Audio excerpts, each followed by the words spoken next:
Hello, Jessica here, your Facebook marketing coach, and I'm back. I've just had 4 months off from my business. I've had a beautiful baby boy.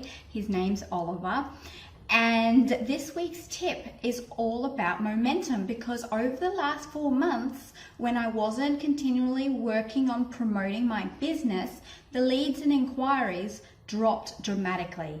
It's a little bit like going to the gym and trying to get yourself fit. It takes a long time to get there, and once you're there, it's really easy to maintain that fitness.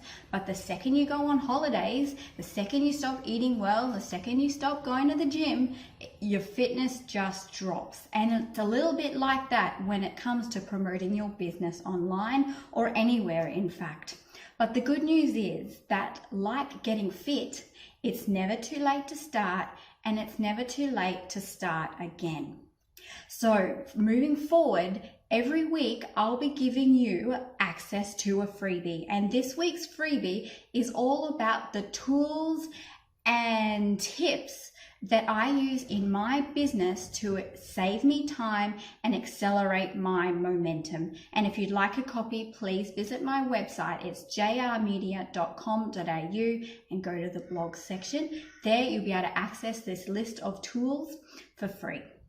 So what are you waiting for? Like I said, it's never too late to start, and I'll see you next week. Bye for now.